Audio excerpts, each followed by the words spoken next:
clear how vital this was to the United States. This was so important. And that we couldn't afford to wait a month or 2 months or 3 months because we would, in all likelihood, lose the war. NATO would be fractured at best. Allies would turn away from the United States. And the boldest leaders, the boldest autocrats of the world, the Putins, the Xis, the presidents of North Korea and Iran would be emboldened, thinking that the United States was this soft, fat country that lost its way and would take advantage.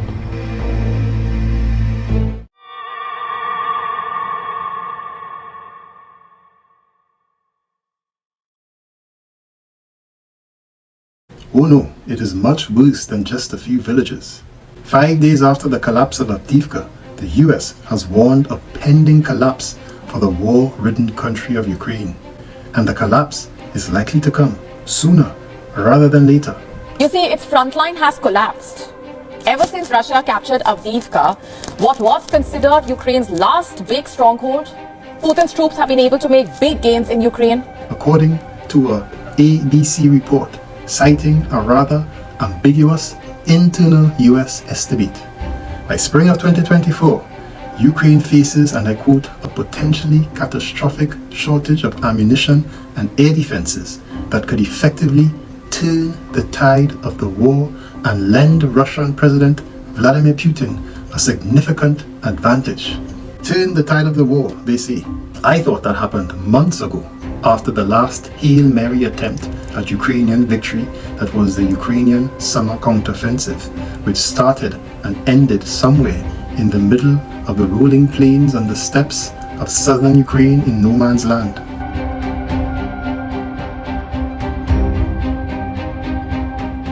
Speaking on a condition of anonymity, 2 unnamed US officials described late March as being a particularly crucial time for the fate of the Ukrainian troops if Congress fails to pass a new aid bill.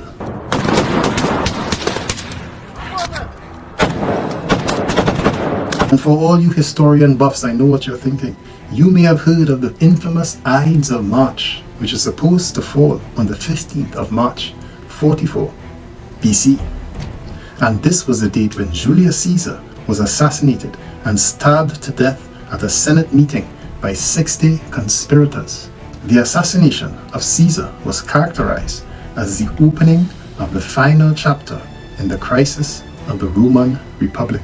But let's get back to those officials who for some reason are afraid to state their names to the newspapers. A third of these mysterious unnamed officials said that it would be difficult to pinpoint exactly when the situation for Ukrainian troops could worsen, but noted that the shortages were expected to grow more dire through spring.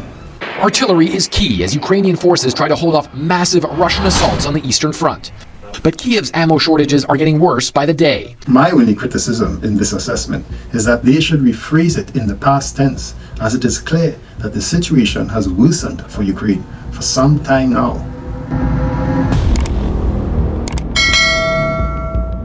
This, they say, comes at a time when Russia is making greater use of its air power, including lobbing satellite-guided glide bombs, much as it was in Avdiivka.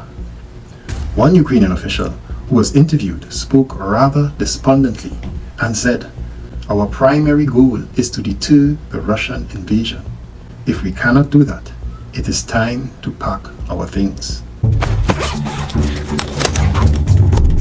So the concerns of ammo shortages include an urgent need for small and large munitions, including GPS-guided rockets that make the HIMARS launchers effective.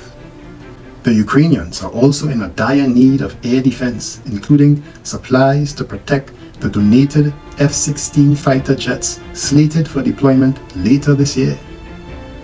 Then there's a need for money to build infrastructure to support the fighters, including, and get this, runways and hangars to store jets.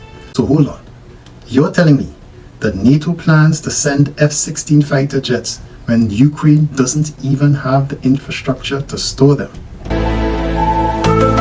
Sounds like those F-16s will stay right where they are. So by February 27th, and that's about 5 days later, the concern of these anonymous US officials seemed prescient. Newsweek reported that Russian forces had made continuous advancements across the entire front line according to the ISW, the Institute for the Study of War, including gains near Kreminna, Bakhmut, Avdiivka. The Russians took Latsochkyne, just west of Donetsk city. Then the Russians went on to enter Sjeverne, also to the west of Avdiivka, and Tonenke soon followed. Around Bakhmut, the Russians saw advances near Ivaniske, and then perhaps most painfully of all for the Ukrainians, the Russians entered Robotyne, a small village in Zaporizhia that the Ukrainians spent months trying to capture in their summer counteroffensive.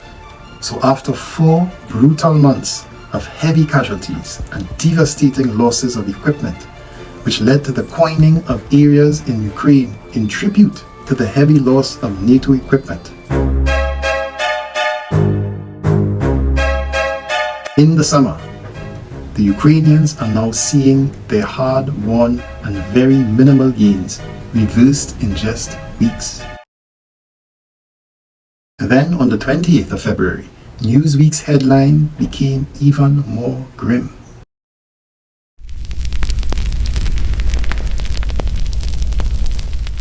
It stated quite frankly that the front line is in a state of collapse as Russian forces have continued the momentum from the week before. And even though the Russian advances are described as incremental, it is happening along the entire front line in east of Ukraine.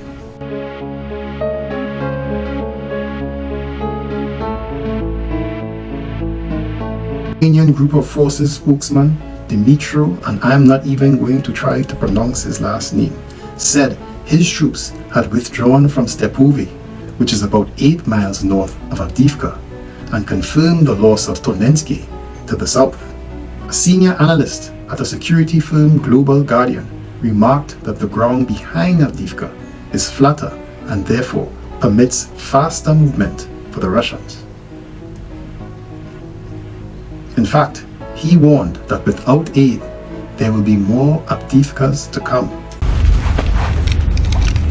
And then we have the well-known Mr. Michael Kofman, the senior fellow at the Carnegie Endowment, who said on a podcast, War on the Rocks, that Ukraine, and get this, does not have good secondary lines and was quite behind in entrenching across the front. Despite this reality, this very grim and objective reality, President Zelensky still lives in Neverland with his delusions of total Ukrainian victory. Realistically, what does victory look like for you? We don't want any frozen conflicts. What we need to push their army out of our territory if we will control our borders. According to the analysts from the Global Guardian, Zelensky has not even tried to amend his stated political goals of total territorial liberation. He described it as a hard sell to now tell the young folks that they need to make sacrifices in meat grinders like Bakhmut and Avdiivka to preserve the status quo, as opposed to making those sacrifices for a tangible total victory. Mr. President, I just returned from several areas along the front line in the south and in the east, and soldiers there told me they have to ration their ammunition. They don't have enough weapons to advance. They can only defend themselves. In some cases, they're losing territory. What happens to your country if this American aid doesn't arrive? We will lose a lot of people. He said that Ukraine is both outmanned and outgunned along the front line, and Zelensky is in a bind politically. Lastly, to put things in perspective, in a report card on the war for the month of February of 2024, RussiaMatters.org, a Western publication, said that Russia had gained 46 square miles of Ukrainian territory, while Ukraine had regained a single solitary square mile as of the 23rd of February. And if any of you can pinpoint on the map where the Ukrainians achieve that 1 square mile advance, please put it in the comments. So as ambitious as this speculation may be, given that the 15th of March is only 2 weeks away, I ask, will history repeat itself with the Ides of March? Will there be some major event with Ukraine or President Zelensky that, like in the Roman Empire, would signal the beginning of the final chapter for the crisis of Ukraine? Will perhaps the 31 conspirators of the NATO alliance, led by Ukraine's closest ally, or the equivalent of a Brutus or Cassius, the United States of America, betray or backstab President Zelensky, perhaps even in a metaphorical way, by perhaps ceasing all aid? Or maybe it would come in the form of an internal crisis within the military leadership, arising out of the very unpopular firing of General Zelensky. Who knows? But one thing is for sure, we, my friends, are in the opening of Ukraine and President Zelensky's final chapter.